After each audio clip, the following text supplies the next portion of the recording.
And so financial New Year's resolutions to build wealth. First and foremost, stick to a budget.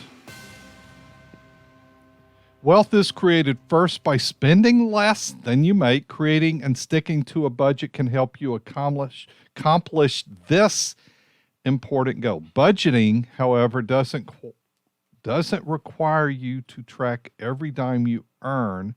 If you hate budgeting, try the 50, 20, 30 budget or 3 category budget.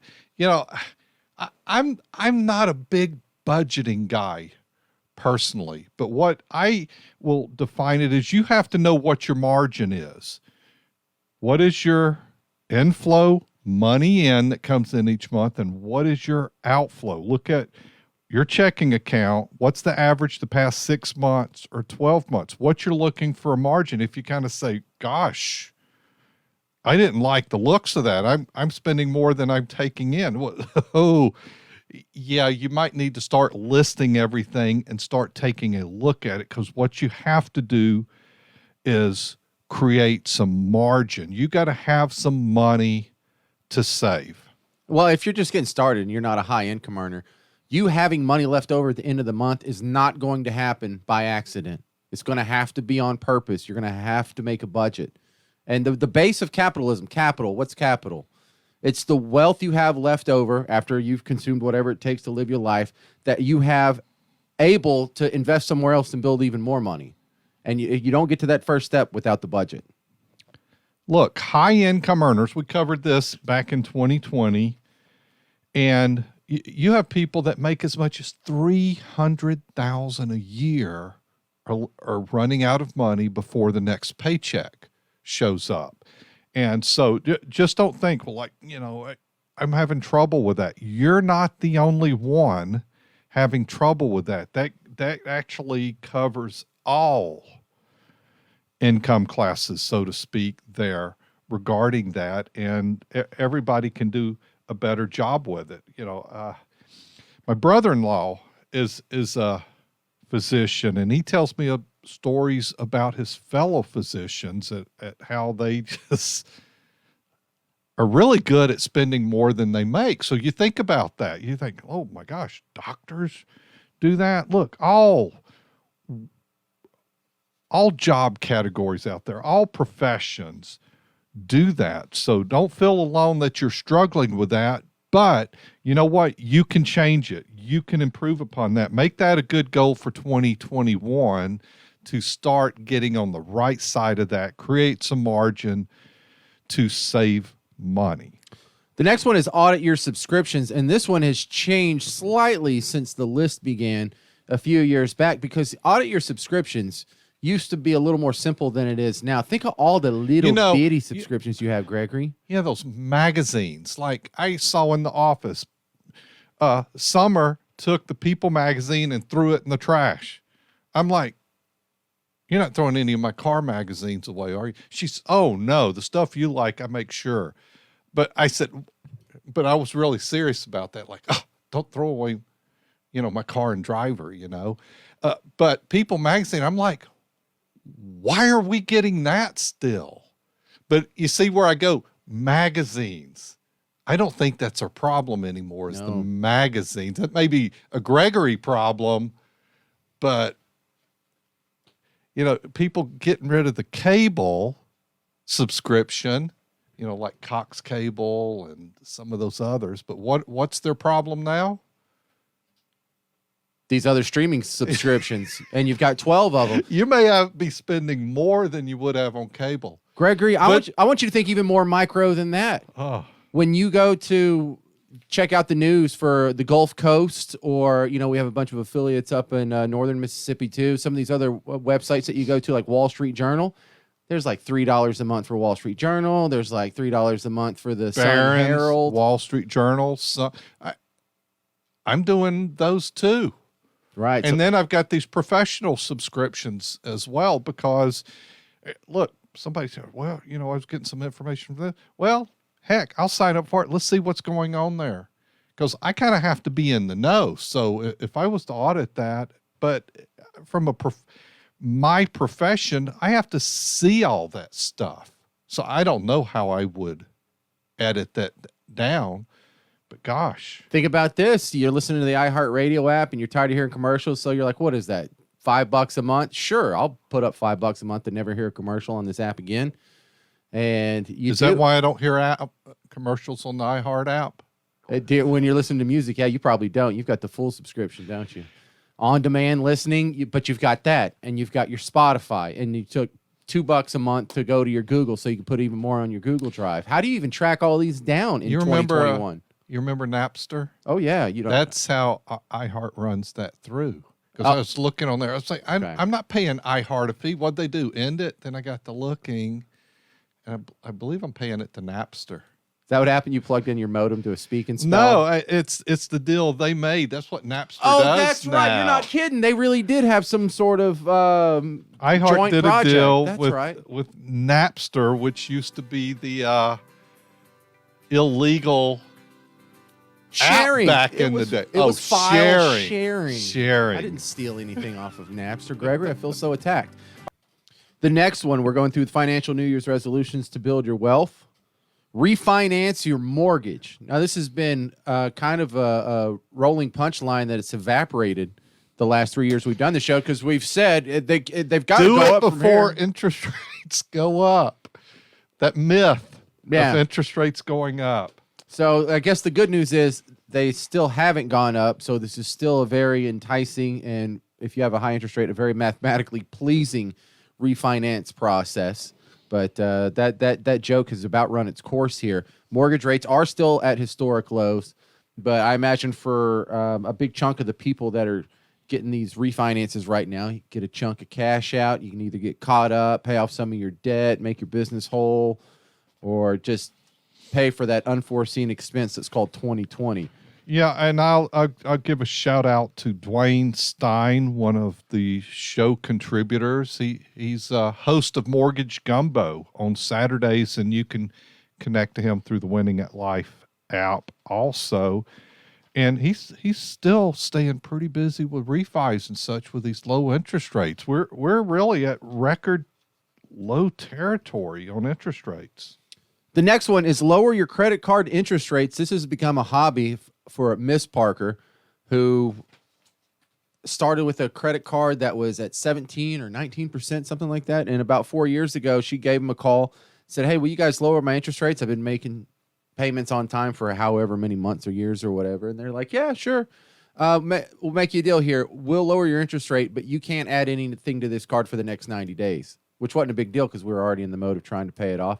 We keep doing that over and over. She's got it down to 11% now, and we're hoping this is the month we're going to make the call and get it under 10%. We're aiming for 9% now.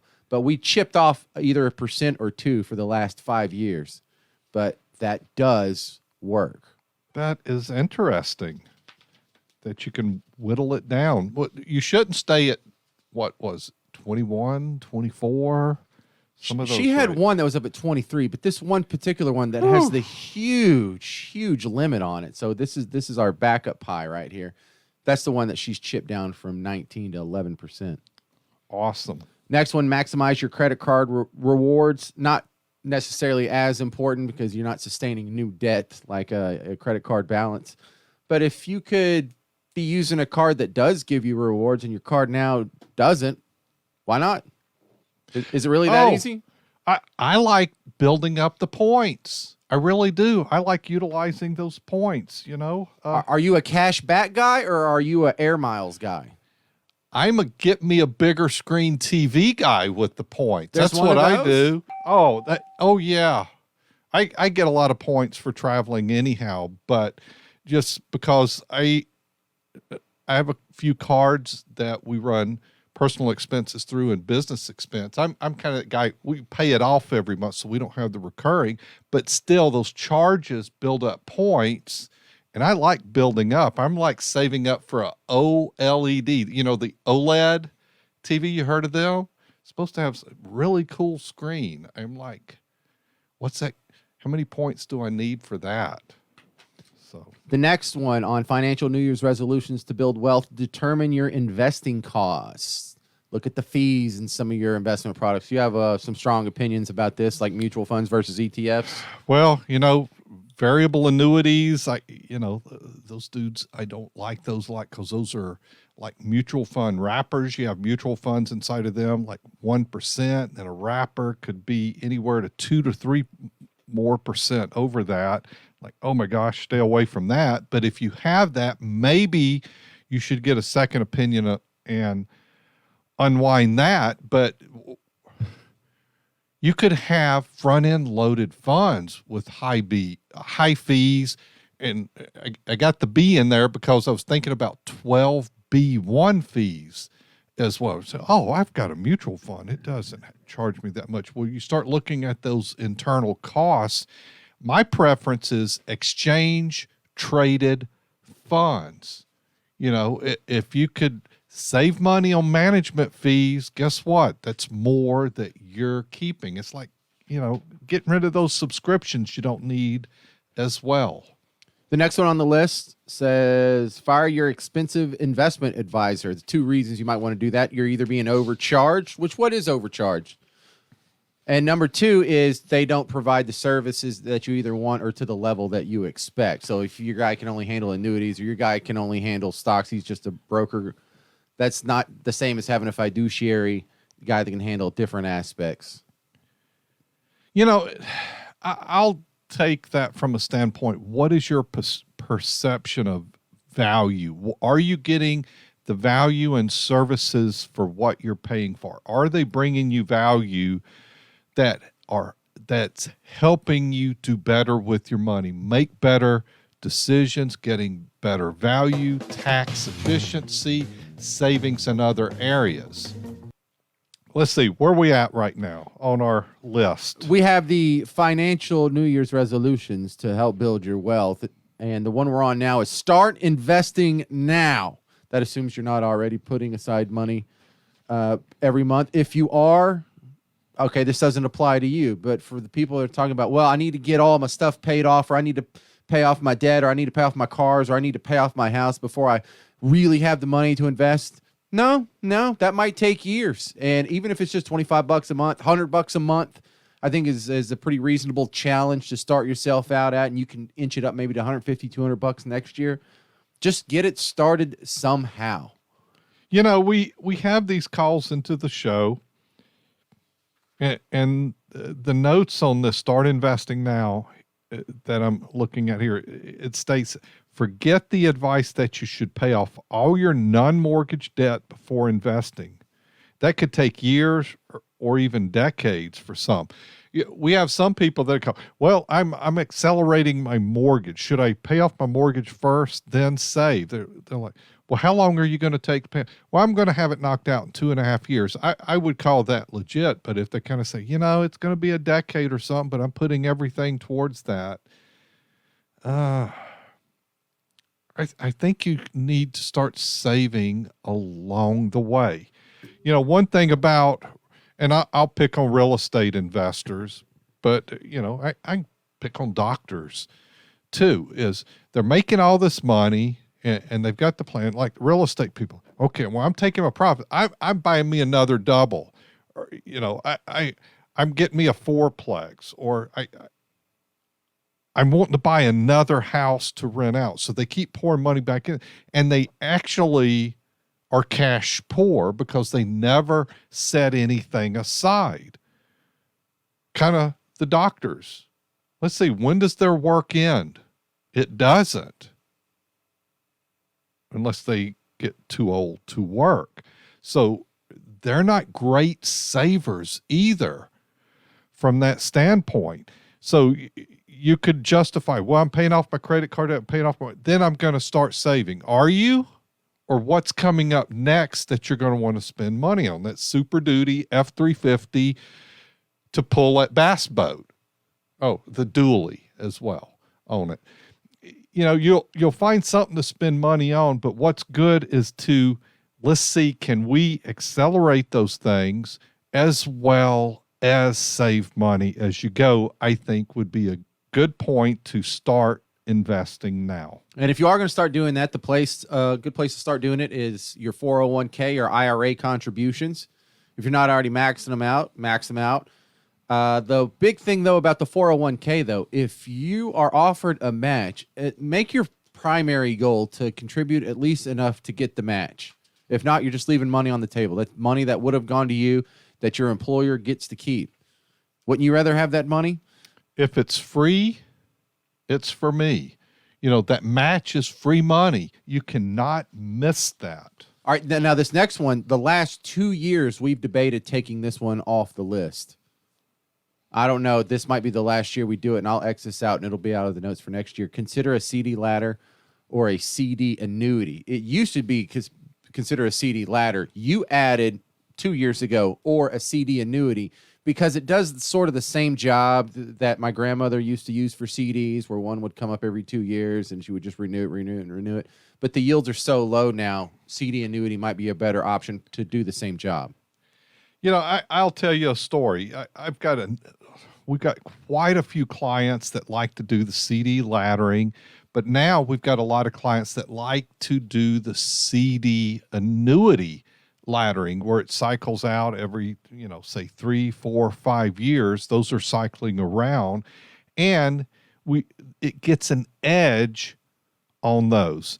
And then I had one that I talked to a while back, and one of the things is, CD focused. And I said, well, what about adding to the mix a fixed index annuity where you get a portion of the upside of the S&P 500?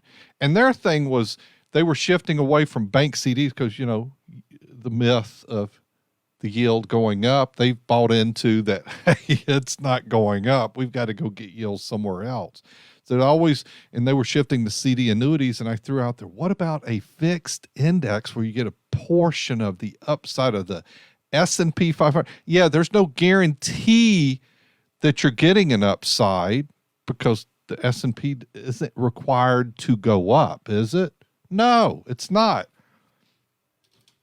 So, and the other thing they always looked at is, well, we got to make sure we get our interest, because if our interest is going away from the bank, we're shifting that annuities. The kind of the priority was interest income. So it came up that their fixed indexed annuity had a pretty good return, and they were like, our bank interest has dropped, so we're needing to turn some more on from the annuities. And we said, well, we think you should take some of that from that fixed indexed annuity connected to the S&P 500 upside. There's no downside to it. And they're like, why would we want to touch that? It did really good. It just cracked me up that for years, they're like, oh no, we just need the guarantees. But when they get something that did better than their bank CD, it's like, oh no, we don't want to touch that. It does really good. But we got them to take a percentage from that as well. But it's just, I go to the changing of thinking there. So consider a CD ladder or CD annuity, or we might add into, what about a fixed indexed annuity along with those CD annuities? Just real quick for new people, what's a CD annuity? Well, it's a multi-year. You know what a CD at a bank is? They give you a certain interest rate for a few years. Instead of the bank, it's an insurance company giving you a guaranteed interest rate for a specific number of years. You're using an insurance company instead of the bank. And going into what's a fixed indexed annuity, that's where they're linking to an index, say of the S&P 500, and giving you a portion of the upside instead of a specific interest rate. Another choice there in how do I get more out of my money? The next resolution, financial New Year's resolution to build wealth, is start a debt avalanche. The great Dave Ramsey calls it the debt snowball, but that's where you line up all your debts and you pay the minimum on everything except for the smallest one. You throw everything you got at that. And then when that's off, And when that's done, you take all the money you were throwing at that and you put it on the next one plus the minimum it was pay it off. So then when that one gets paid off, then you have the two minimums and everything you had left over. So each payment gets bigger and bigger and bigger until you get up to probably your house mortgage would be the last part of most people's debt avalanche. But it's sort of this rule of thumb. It's not necessarily the most tried and true mathematically perfect way to figure it out, but it's a way a lot of people have found help, the old debt avalanche. Yeah, if you're looking for a little help over the years, I've given out zilchworks.com, which is some software that helps you strategize that, and it works a formula of taking all of your debts and accelerating them, and even gives you a to the month, if you follow the plan, when you would be debt free. Yeah, they're going to charge you a fee for that, but hey, if it gets you debt free, that's where you want to be. Free and be. The next one is get a will.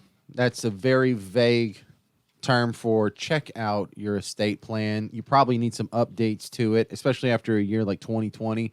And updates to it, just have you or anyone around you in your circle, in your family, up or down the ancestral chain, been married, been divorced, any new people born, any people pass away? There's a lot of factors. Anyone come into wealth? Anyone have some sort of debilitating accident and maybe you want to write a little bit more towards them? Basically, it's hard to go through a whole year without some sort of event in your life, if you have a big, vibrant family like me, that doesn't merit at least an amendment to your estate plan. Is that pretty fair, Gregory? Work on getting something done with that this year. You know, you married, home, money, bank account, savings, kids. You know, just get a little order to your life should something happen. All right, next one is reconsider life insurance. Now, this isn't so easy as to, well, if your kids are all grown and they have good jobs and they're going to be fine and your payments are going up, your premiums are getting too high, then just cancel it. There's other options you could do. Of course, you could cash it out. You could sell it. You could let it just dwindle off into the sunset and slowly attrition into nothing. Or you've brought up the idea of, Gregory, using that life insurance policy as perhaps an income stream that has some nice little tax-free consequences. It could be an income strategy added to your mix. Not the only thing, but it is something where, you know, at different phases in your life, life insurance has different purposes. You know, you buy a home, what's the purpose of a life insurance policy at that point?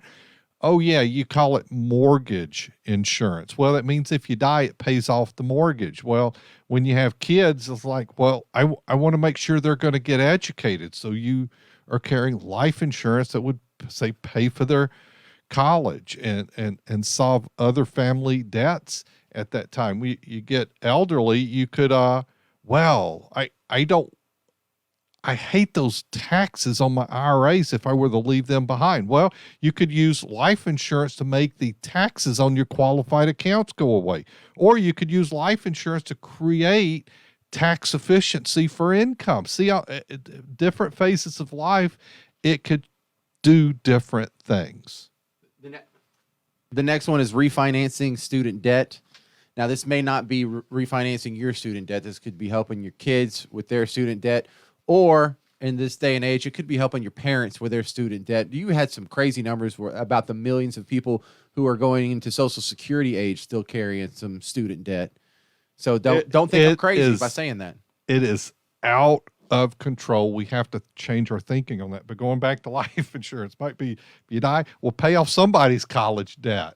Hey, at least your own purpose of that, or your own. All right. The next one in the list of financial New Year's resolutions to build wealth. Act like you just got fired. And look, it's been a long time since I've been unemployed, but there is just this sort of Spartan attitude that happens like, do I really need to get that extra Coke when I stop and get gas? No. All of a sudden, you don't need to treat yourself at every turn. All of a sudden, you can find all those subscriptions to turn off. You don't need to go actually run up a big bar tab with your friend on Friday night.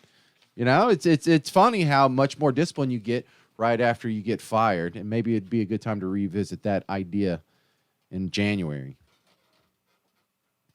Exercise regularly. Now that's the least popular one, and I'm glad you say it because But that's always the New Year resolution. All these health clubs and all get busy, except in, I guess, the COVID year. You know, health clubs cause COVID also, I hear. I'm skeptical on that. But I don't know so much about that. I'm not a health club guy. I did that a long time ago. And, but you know what?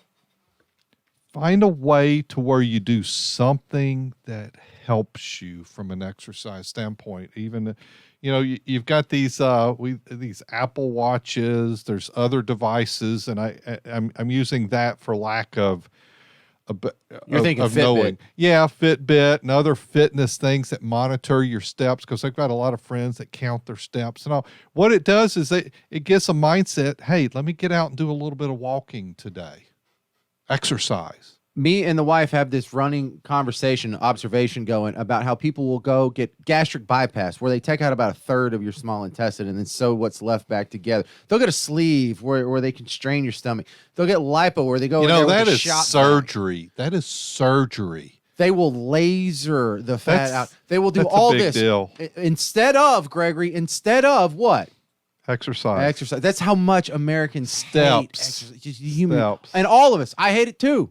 Don't use that. Say, like, increase your savings as your New Year's resolution, not exercise, because you're going to quit that. All right. So the last two are pay yourself first and automate your finances. Those are pretty self-explanatory for people who are sloppy like create me. automatic savings and pay yourself first. I think those are two great things to help you systematize putting money away.